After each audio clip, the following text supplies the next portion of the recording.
was like, look, if I'm going to be a part of this experience and if I'm going to take this risk to be away from my family, to be away from my friends, to be, basically ending a relationship that I was in, I have to make this worth it. Yeah. Right. I have to make this worth it. Yeah. How this is going to be worth it, I had no idea. And I've Yeah. grown similar to you. The first time I went back, so I left September time and I came back February time around my dad's birthday. Just in that 5-month span, I saw the growth that I did and I saw how stagnant everybody else was.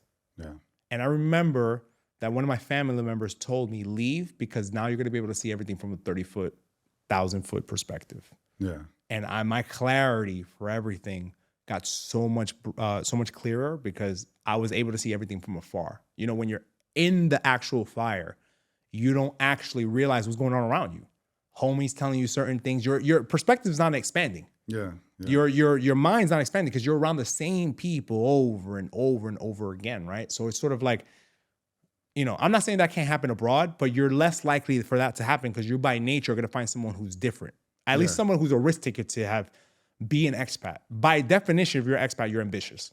Yeah, exactly. By definition, right? At minimum. And you're a go-getter. And you're a go-getter. You want better than your current situation. You're going to want better. You're going to want better from your current situation. So, I hope, and look, we're two regular dudes from New York, right? And we were able to just like take advantage of opportunities that were thrown in our face. And I like to think that I'm blessed beyond belief. Definitely. Right, to live the life that I've lived and to be able to support my family back home when they need, to be able to save the way I do, to be able to travel the way that we travel, to be able to spend the way we spend, and be able to do most of the things that we want to do. I'm not saying I can do everything, right? I'm not going to be unrealistic here. I'm not trying to sell anybody a course. I'm not here trying to be. I'm not a crypto millionaire. We got here. Everything we got is through AML. It could be AML, KYC money. Exactly. We're not here no crypto. We're not selling you a course. We're not doing any of that. Maybe some merch in the future. There'll be some merch, some merch for sure. Some fly guys, some fly dudes, But honestly speaking, like, it's just been an experience, man. And I've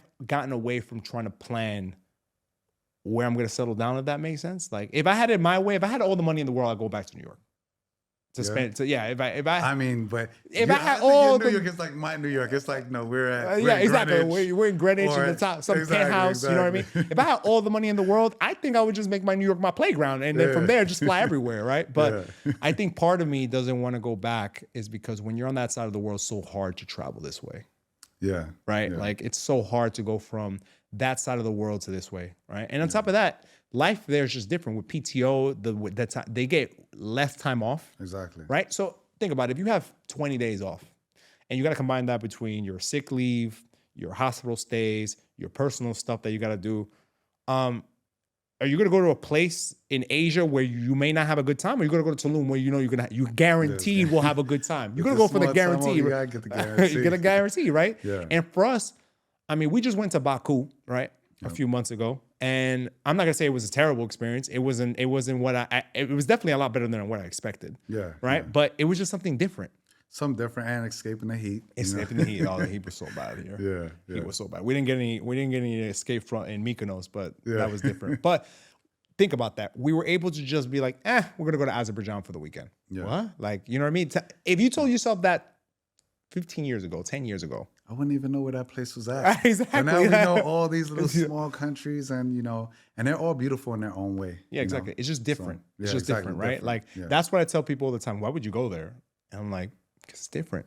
Exactly. It's different. I want to go see different. I want to know for myself whether I like that or not. There's certain places I'll never go back to. Yeah. There's certain places too. I'm not gonna name them. I don't want to bash any countries out here or anything like that. But there's certain places I just won't go back to. Yeah. I've been there, and there's places I go to Lisbon. I've gone to Lisbon every year for the last 4 years because I love Lisbon. Yeah. It's the only place I've been able to do repeat travel, and I don't do repeat travel. Me neither.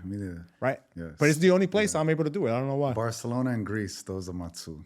I mean, Mykonos is a hard place not to go exactly. to. It's hard to go to Scorpios on a Sunday, but like, I'm never coming back here, like.